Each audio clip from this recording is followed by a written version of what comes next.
Your mouth is slide, so use it.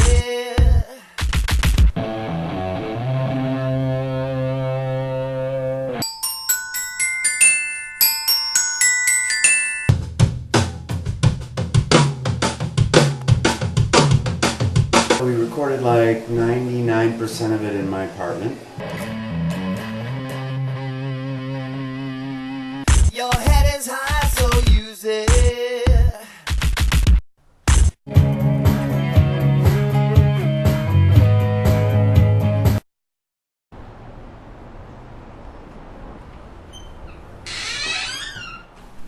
Take it from the solo, Andy. Okay. Beginning of the solo? Yeah. Okay.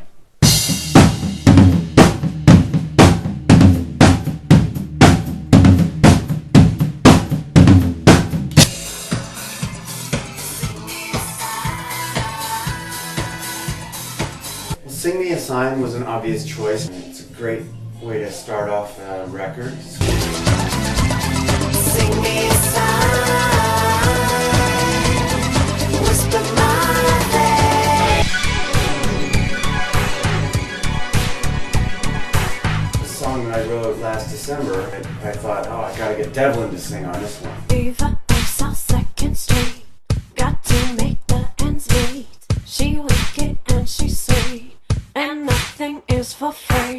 And she hit the ball out of the park. It's a really, really fun, funky track. Viva the diamond of the street, la ghetto fashionista.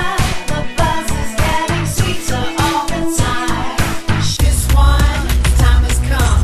That one, the day is done. Vernon Reid had gotten a copy of the first Black Sugar Transmission album through a mutual friend of ours. I freaked out. He totally loved it, and he got it. I met him shortly after that, and he was incredibly sweet and effusive, and gave me a big hug, and he was just raving about the record, and I thought, well, I would be remiss not to invite him to play on a Black Sugar Transmission song.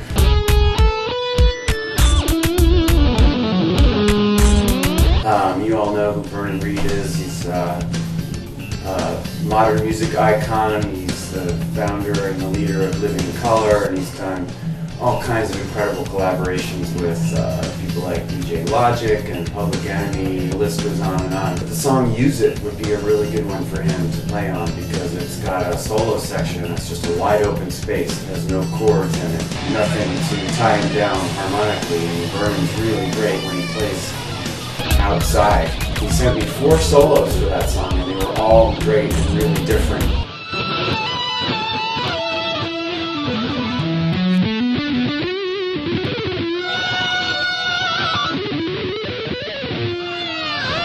And it was hard to pick one because the great thing about Vernon's playing is you know it's him in about half a second after he starts to play. Yet he's totally unpredictable and very explosive.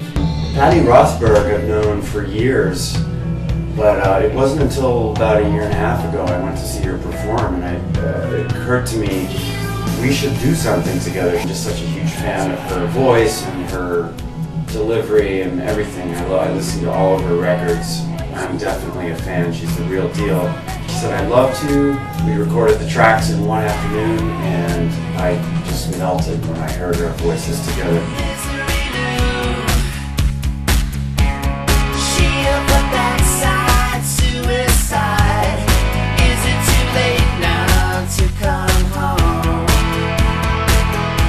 King's X is one of my top 2 or 3 favorite bands of all time. One of the greatest rock bands to ever roam the earth. Give me some attention, lend me your ear.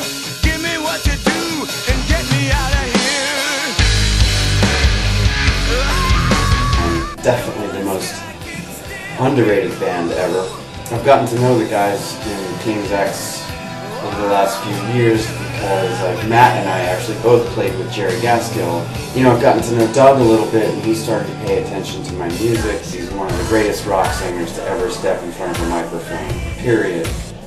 And so I invited him to sing on a track, and he hadn't even heard it, and he said I would be honored. And the next step was to just find the right song for him to sing on, a track that I had just kind of completed at home.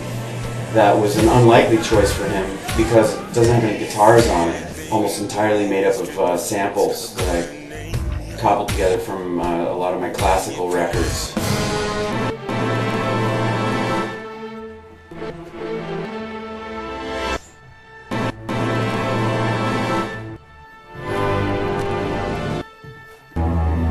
But the melody of the song sounded to me like something that Doug Pinnick could really get his teeth into. Got you running like a dog, I don't blame you. Sent me back a vocal that just made the hair on the back of my neck stand up, and he owns it, he steals the show. Now the cage is open wide, but will you leave it? Now the cage is open wide, but you don't believe it.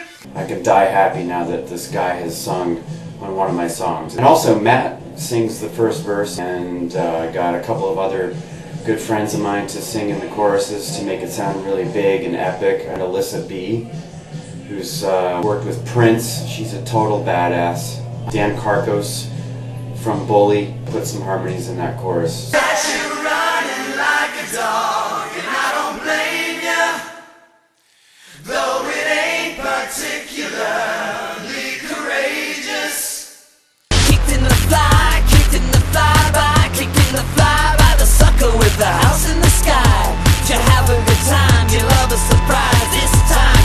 And you guys all know Acey Slade, he's an old buddy of mine. Known him for a bunch of years, since he was in Dope and I was in Popstar Kids. Wanted him to sing on this song, I Dare You, which was sort of a cold but anthemic hard electro track, and I thought, yeah, it kind of had like a venomous vibe to it in the verses, and I thought Acey would be great on this because he's got that nasty rock and roll voice. So, he came over to my apartment and we tracked the vocals. The song was custom tailored for the man. And now I dare you to make your mouth sing true, or would your tongue fall out and say it without lie. I've been playing guitar in Acey's band nowadays as well, and he said, what do you think about playing this in our set? If you've seen me play with Acey Slade, you've no doubt heard this song. It fits in really well with his material.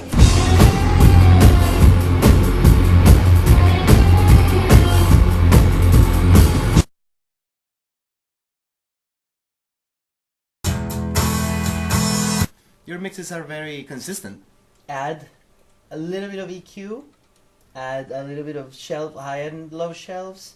I did have to put the classic circuitry on the highs because your highs are very digital. No compression at all, just amplification. Wow. You have like cloudy stuff on the sides instead of just a snare or the snare reverb. So put a lot of mids because everything lives in the mids. Put a lot of bass with the shelf. Variable phase trick that Billy Stoll taught me. You just rotate the phase all the way to the left, only on the bass, only from 100 hertz down, and it just creates this round, deep bass. My bass, I prefer to feel it. You want the tactile yeah, sensation. yeah. I had fun with it because you let me do a lot of stuff. I'm easy, man. Yeah. I have a reputation as such. Oh yeah? Huh. By who? I wonder. Very important to have an erudite mastering engineer. You're so well read. I'm sure that a Rorschach test for people who like to dance.